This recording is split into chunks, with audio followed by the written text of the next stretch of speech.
They were born at the same hour on the same day of the same parents, and they were identical in beauty and talent. Only one was deadly, but the other was not. And I couldn't tell which was which until I found a green purse, a fresh corpse, and a pair of dancing hands. From the pen of Raymond Chandler, outstanding author of crime fiction, comes his most famous character as CBS presents The Adventures of Philip Marlowe.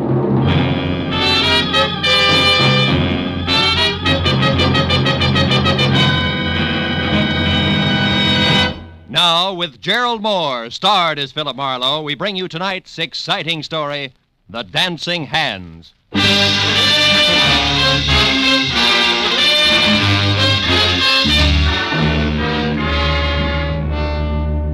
The telegram I found stuck in the mail slot when I got back to my office after a long and roundabout day read.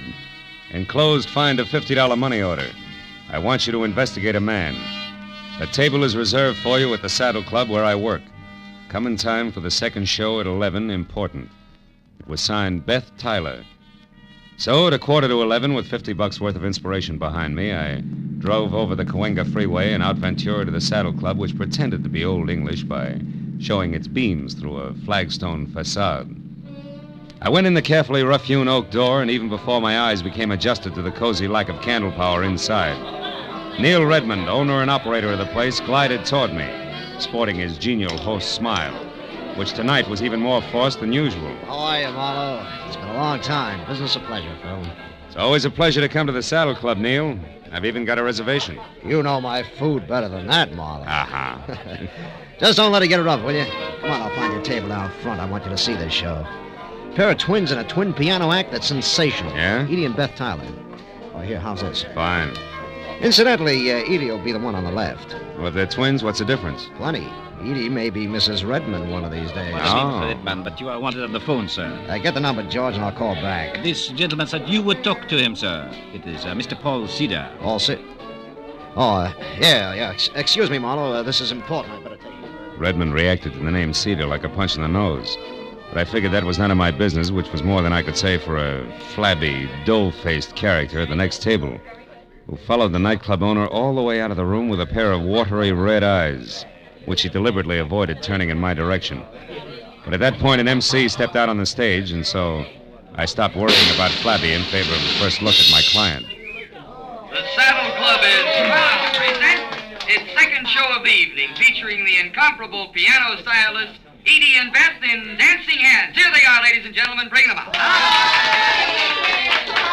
The curtains parted on a stage set with an oversized full-length mirror which reflected a grand piano, a black vase of yellow flowers, and a tall brunette with a wry, crisp waistline, who touched up a piled-high hairdo, put on a pair of long black gloves, checked her hemline, and sat down at the piano. Then she ran through an involved arpeggio while her reflection in the mirror looked on in admiration. It was an old but cute routine, and the illusion was perfect because the Tyler twins were practically identical. I took another look at Flabby, whose face was pushed up in a nasty leer.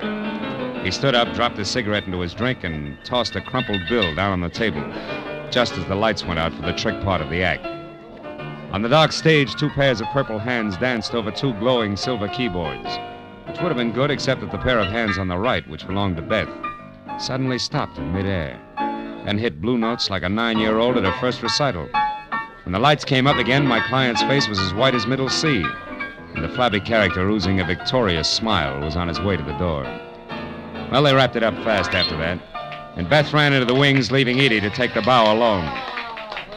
The band took over in a hurry and brought things down to normal, so as couples moved out of the dance floor and George the waiter headed for my table, I sat back and waited for that message from my client. Here you are, sir. Compliments of the house. Oh, thanks. Any message with this? No, sir. Just that Mr. Redman had to leave. Oh, thanks, George.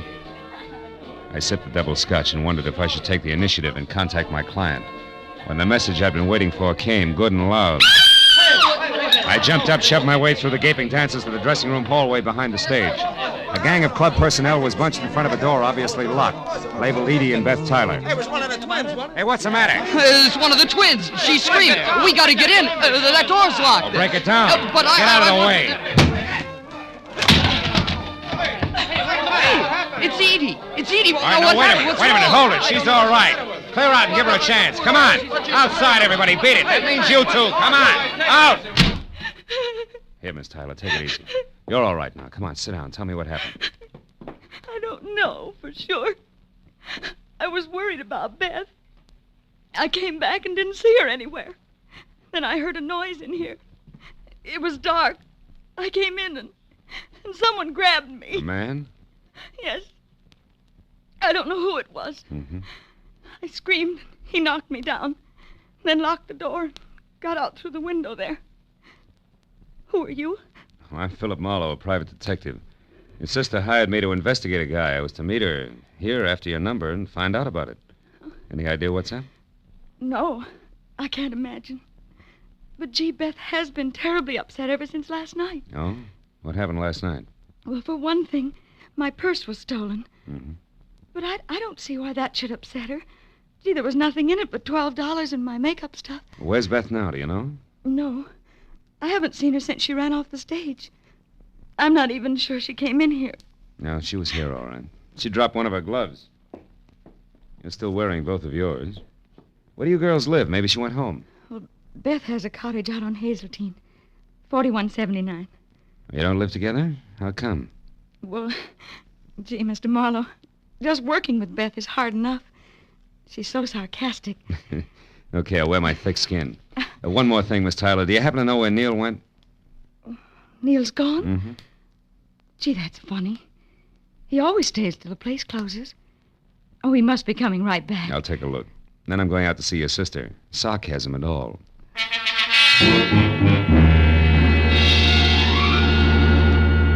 I spent 10 minutes questioning the help on the whereabouts of the boss and got nothing but double talk for answers. So since I was still carrying Beth's glove around with me, I dropped it in my pocket and went outside to my car. I'd opened the door and slid far enough under the wheel so I couldn't back out before I realized that the dough-faced Flab was already there on the seat. His right hand wrapped around something blunt and menacing in his sloppy jacket pocket. You better come on in. What are you doing in my car, blubber boy? Don't get sassy now, mister. And the name is Sippy. That's no improvement, and it's no answer. All right. I saw you inside making with the big talk, so I says to myself, he's an interested party. I should look him up. Maybe we can do business together. All right, stay over there. What kind of business? I'm particular about the gutters I crawl in. It has to do with the twins inside there. You can get in touch with me later for further details. I got an angle, mister.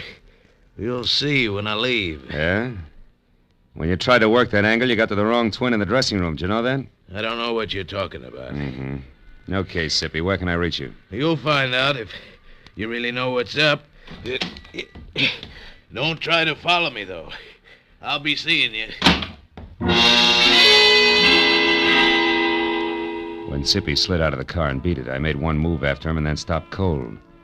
Because lying on the seat where he'd been sitting was a green leather handbag with the name Edie etched on it. I snapped it open. It had been stripped of everything but the scent of Emir and a smudged slip of paper that read, Number 9 Arrow Motel, Lancashire Boulevard. So that was Sippy's address, and he had the stolen purse. But the why of all the commotion over 12 missing bucks was still the number one question mark. And I figured the best place for an answer to it was at Beth Tyler's. So I drove out to Hazeltine. But even before I stopped at number 4179, I heard the piano. I walked to the door and stood there a moment listening. I eased it open, slipped inside. Soft, indirect lighting accented the figure of the girl at the piano. The little waves of iridescent crimson chased themselves over the smooth satin gown as she played. Glossy blue-black hair fell to her shoulders. Beside her, a burning cigarette sent a single plume of smoke into the still air. Just for a moment, I found it difficult to remember that she was my client. Oh?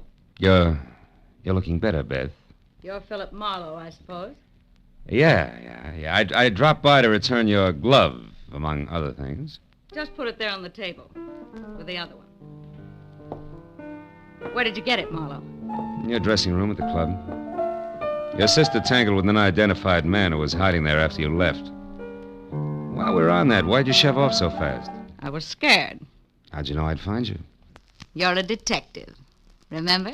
Mm-hmm. Look, if you want to burn up your retainer playing hide and seek, it's your business. Now, who's the guy you want me to check on? The flabby one who made you blow up tonight? Yeah. Yeah, that's right. Why? Because I think my sweet twin sister is mixed up in something a little more serious than her usual scatterbrain escapades. Hmm. And the flabby guy is in on it because he has a green purse, right? How did you know that? He left it with me. Name is Sippy. He lives at the Arrow Motel, number 9. Knows something worthwhile about this business, and he's anxious to sell it. All of which puts him a hop, skip, and a jump ahead of your detective. Now tell me, why is everybody, including Neil Redmond, all wound up over one stolen purse? What's it all about, baby? I don't know, baby. Suppose you find out and tell me. Wouldn't have anything to do with the fact that Neil loves your sister and you love Neil, would it? Marlowe, I hired you to investigate a man, not to pry into my personal affairs. And you'll get more for your money if you stop holding out on me. It's my money. Besides, I'm not holding out. Believe me. I'll try. Real hard. Well, as soon as I've got something, I'll call you. Where are you going now? My retainer entitles me to know, doesn't it? Yeah, it does. First to the club to find Redmond and get his side of it, and then I'll probably drop in on our chum, Sippy, at the Arrow Motel on Lancashire. Good. I'll, keep a light in the window for you. Oh, it's sweet. Also keep your door locked. From the inside, baby.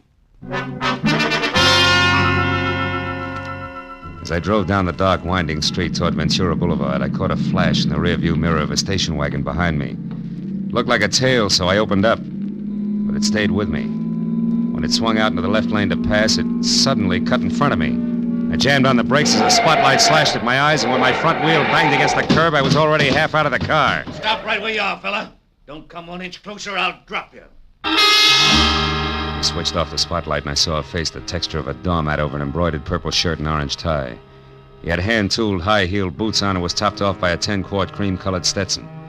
But the doormat face was grim, and the silver-barreled Colt pistol in his hand looked right at home. I followed you up here from the Saddle Club.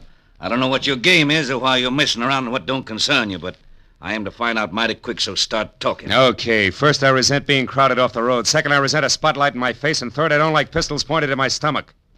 So cool off, Jesse James. You're wasting your time and mine. You got it wrong there, friend. Paul Cedar don't waste his time, and you're going to find that out.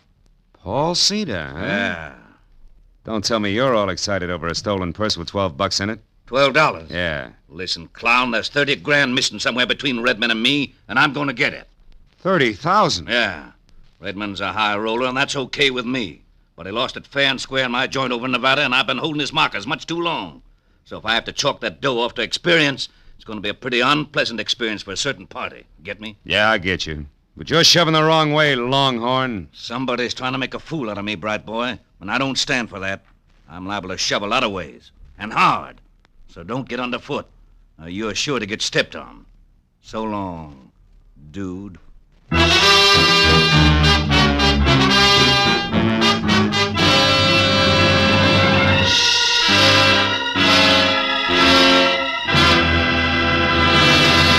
In just a moment, we'll return to the second act of The Adventures of Philip Marlowe. But first, tomorrow marks the anniversary of an important event in American history, the signing of the first peace treaty between the Indians and the Plymouth colonists. In commemoration of these events, CBS's Sunday night stars, Amos and Andy, will be found with a kingfish burying the hatchet deeper than ever in their hopes and dreams. And CBS's own Jack Benny will be back again tomorrow with his special guest, Van Johnson. Invite some friends over. Sit back and enjoy the Jack Benny program. You can hear Amos and Andy every Sunday on most of these same CBS network stations, and Jack Benny over them all. Now, with our star, Gerald Moore, we return to the second act of Philip Marlowe and tonight's story, The Dancing Hands.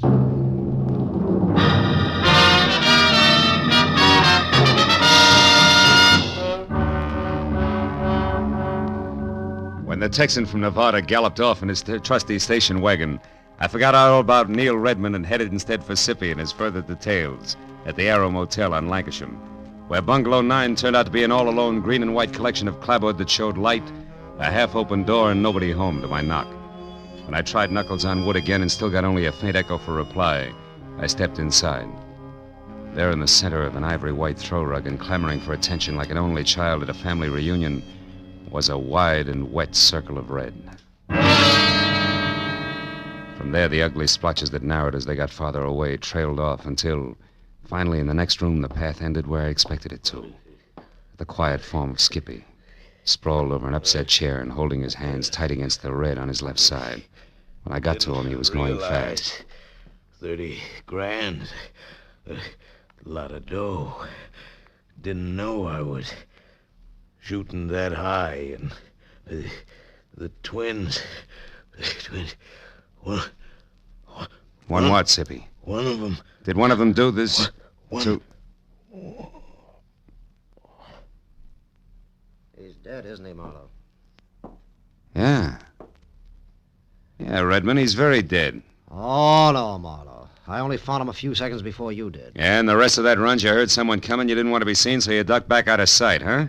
I don't buy it, Redmond, because for one thing, it's too pat. For another, how do you explain being here in the first place? Come on, fast. Okay, I'm here because I'm in a nasty jam. Like what? Like $30,000 I've got to pay in the next hour to a guy named Paul Cedar who's running out of patience in a hurry, believe me. About that I do. I've already met the gentleman. But right now, Redmond, we're talking about Sippy. Okay.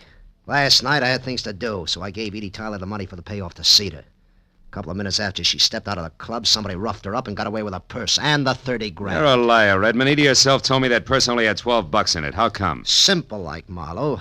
In my business, you never yell copper too soon or too loud. It doesn't pay. Mm-hmm. Now look, for the third time, Redmond, you and Sippy, how do you figure? I don't know. He was at the club tonight, acting funny. When he left, I got a glimpse of Edie's green purse sticking out of his topcoat pocket. Later on, I saw him run away from the car near the club, so I followed. I ended up here a couple of minutes behind him, and that, Marlowe, is the truth, I swear. Which you do at the drop of a... Hey, wait a minute. Look, if you're telling the truth, I begin to get a different picture. And by that, I specifically mean a very talented but very sly dame named Beth Tyler. Oh, no, Marlowe. Why not? Because you love Beth's sister? Face it, Redmond, it doesn't add up any other way. Sippy here couldn't have stolen that purse from Edie. If he did, he'd have taken his dough and blown, not spent his time putting out feelers. But on the other hand, if Sippy happened to see Beth take it from Edie, empty it and toss it away, we've got another story, right? Yeah. Because he wouldn't make a move until he knew how much she had gotten away with. Exactly. But there he ran into trouble because he was trying to get close to Beth, and in doing that, he got mixed up and went for Edie instead, like tonight at the club. Sure. And a dying man's words just now about one twin. To which you can add the unpleasant fact that I personally ran off at the mouth when I was up at Beth's an hour ago. So she knew where to come for Sippy. Look, Redmond, it's got to run that way. I'm sure of it. Well, maybe you're right, Phil, but right or wrong, I'm still in the jam. So if you don't have any objections, I'm going back to my club now for a last try at raising that money again before Cedar shows. You mean you're going to face him, Neil, with or without it? I've got him, Marlowe. You see, I own a fast club, all right, and I gamble a lot, too. But I don't welch on my markers, no more than I knock over flabby little guys. You know what I mean, Phil? I think so. But don't fold now, Neil, because I might still be lucky enough to catch up to Beth Tyler and your money both before your time runs out. And right now that means fast to a phone and a call to Edie, who might know which way a runaway twin would head. I'll see you, Neil.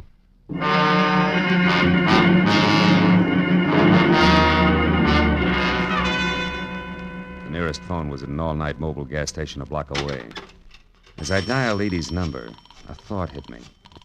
Maybe Beth wouldn't head anywhere. Maybe she'd just stick around. Hello? Edie, this is Marlowe. Seen anything of Beth? No, I haven't. But why? What is it, Marlowe? Well, from where I stand, two things. First, your sister has the $30,000 and $12 that was in your purse last night. Oh? And second, she's just about it for a sloppy around the edges murder. Oh. Now, look, have you any idea where Beth would head if she had to get out of town in a hurry? No, I don't, Marlowe. Oh, well, maybe somebody up around her place does. I'll call you later. Marlowe, wait. Are you sold on this? I mean, about the things you said Beth did? Just about, Edie. But for your sake, let's hope I'm wrong. All the way, honey. Goodbye.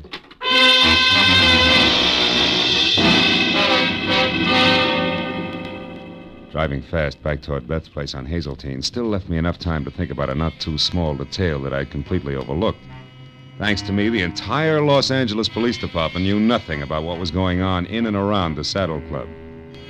5 minutes later, when I'd parked away from the dock and obviously deserted number 4179, I'd walked back and around to a pair of uncurtained French doors at the side. I knew that oversight is what is generally called a blunder. But the next second, I knew it was nothing compared to the one I was making currently. If you so much as turn your head again, Marlowe, I'll kill you.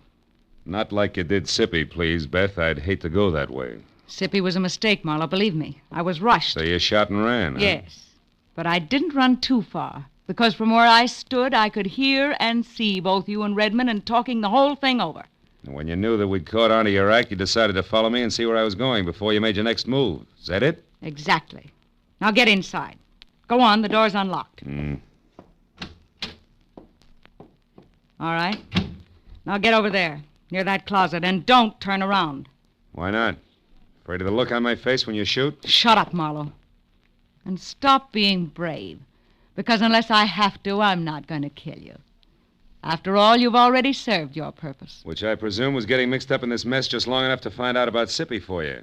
You presume correctly. Also, you talk too much. Now open that closet and get inside. All right. Go on. As you say. But first, baby, one question. Did you do all this for the 30 grand alone? Or does it tie in with Neil Redmond and the way he feels about your sister Edie? It's a little bit of each, Marlowe. But as I said, you talk too much. So get in there and shut up.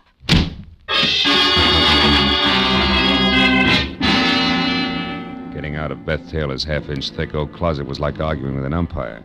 You couldn't be subtle. So 20 tiring minutes went by and the heels on both my feet were numb before the paneling finally gave in and I was out and over to the telephone to put in a call to the police. It should have been made a long time ago. But then, even as I was halfway through dialing the numbers, I saw something on an end table nearby that made me slowly change my mind. It was the 2 black gloves that Beth wore in the Dancing Hands act. And while I stared at them like they were alive and beckoning, I thought hard for what must have been a full minute. And then suddenly I knew that my next stop had to be the Saddle Club.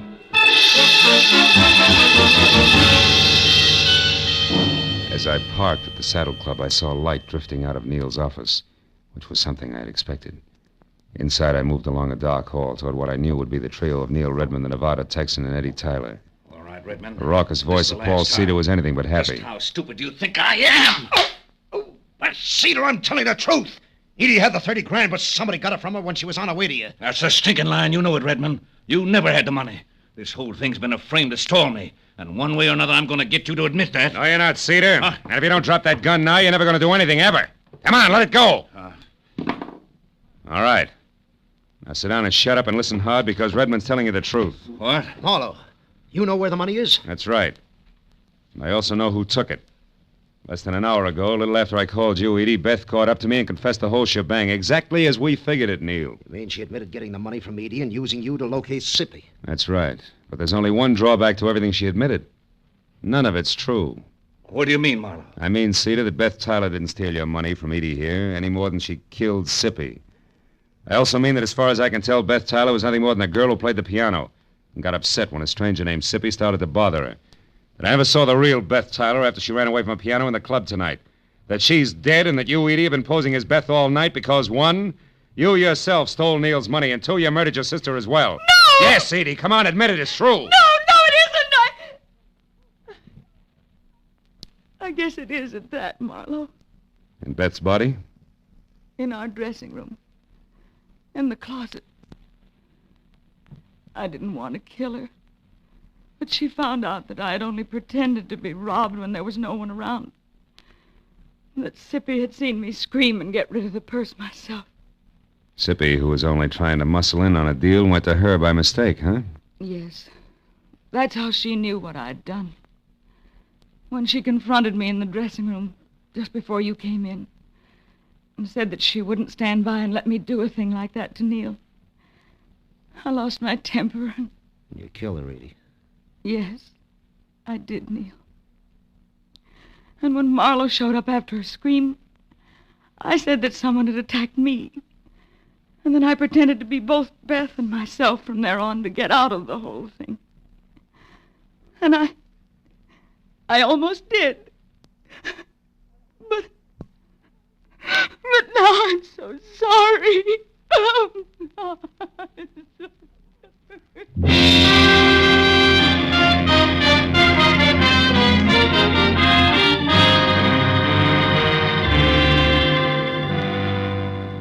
A couple of bad hours went by before the police had everybody's story, and Paul Cedar and the 30,000 was gone for Nevada, and Edie was gone for good.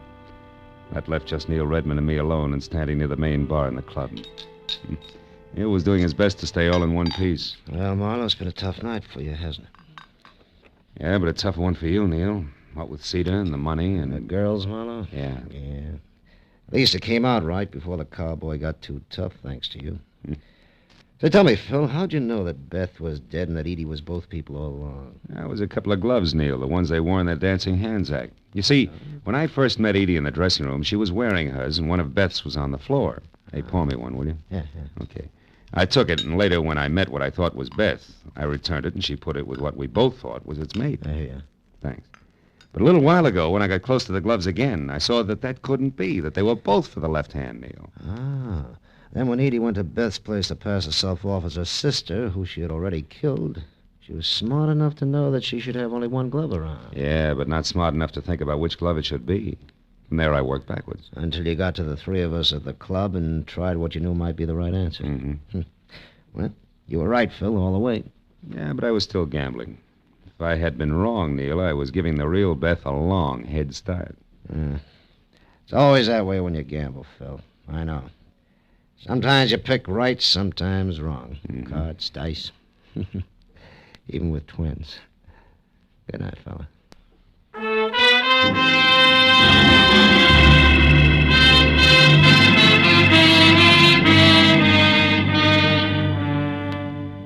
When I finally got to my car, started out of the valley and back toward Hollywood, it was better than 8 o'clock in the morning. And here and there as I drove, I saw people who I'd never heard of and who'd never heard of me, stumbling outside after their morning papers. And I got to wondering what they were going to think when they read about a girl who had killed both her twin sister in a nightclub and a flabby guy in a motel who wasn't much good. Oh, well, it was hard to say. And for myself, I was too tired to think. Or maybe I just didn't want to.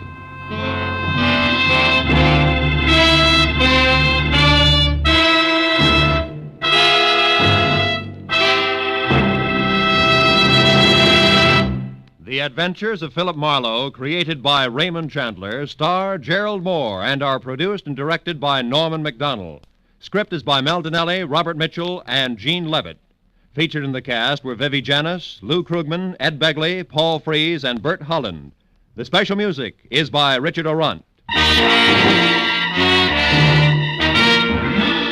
Be sure and be with us again next week when Philip Marlowe says... When it started, it was simple. Just a lawsuit for damages. But before it was over, it was far from simple, and the damages were murder. All because of a red-headed woman, a ghostwriter with ambition and a match that burned with a bright green flame.